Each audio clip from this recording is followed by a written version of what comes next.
रात के 2 बजे दिल्ली की सुनसान सड़कों पर सन्नाटा पसरा हुआ था। ऑफिस से लेट निकली रीता को कोई ऑटो नहीं मिल रहा था। काफी देर बाद एक पुराना नीले रंग का ऑटो पास आकर रुका। ड्राइवर ने कुछ नहीं कहा, बस सिर झुकाए हाथ से इशारा किया, बैठो। रीता जल्दी से बैठ गई और लोकेशन बता दी। ऑटो धीमे धीमे सुनसान रास्तों से चलने लगा। चारों ओर सिर्फ झींगुरों की आवाज थी। थोड़ी देर बाद रीता को अजीब सा एहसास हुआ। ऑटो का रियरव्यू मिरर टूटा हुआ था और ड्राइवर एक बार भी मुड़ा नहीं। उसकी पीठ पूरी तरह सीधी थी और गर्दन झुकी हुई। भैया, कितनी देर लगेगी? रीता ने पूछा। कोई जवाब नहीं। उसने ध्यान से देखा ड्राइवर के कान। नहीं। झुकाए हाथ से इशारा किया, बैठो। रीता जल्दी से बैठ गई और लोकेशन बता दी।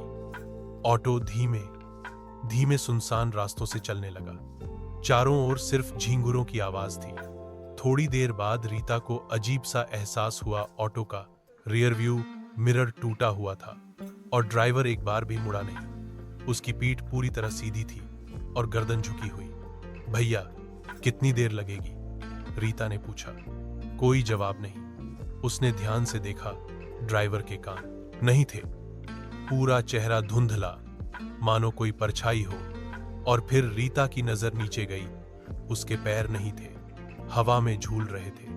रीता घबरा गई। उसने चुपचाप अपना बैग पकड़ा और चलती ऑटो से छलांग लगा दी। घुटनों में चोट लगी, लेकिन वो सड़क किनारे गिरकर किसी तरह उठी। हिम्मत कर पीछे देखा, ऑटो वहीं खड़ा था, लेकिन उसमें कोई नहीं था। एक पल में वो हवा में उड़ता हुआ गायब हो गया, जैसे कभी था ही नहीं। अगले दिन थाने पहुंची और पूरी बात बताई। पुलिस अफसर ने उसका चेहरा देख कहा, बेटी, तुम भाग्यशाली हो। उस ऑटो के बारे में कई शिकायतें मिल चुकी हैं। 5 साल पहले उस नंबर का ऑटो चलाते हुए एक ड्राइवर की उसी रास्ते पर हत्या कर दी गई थी।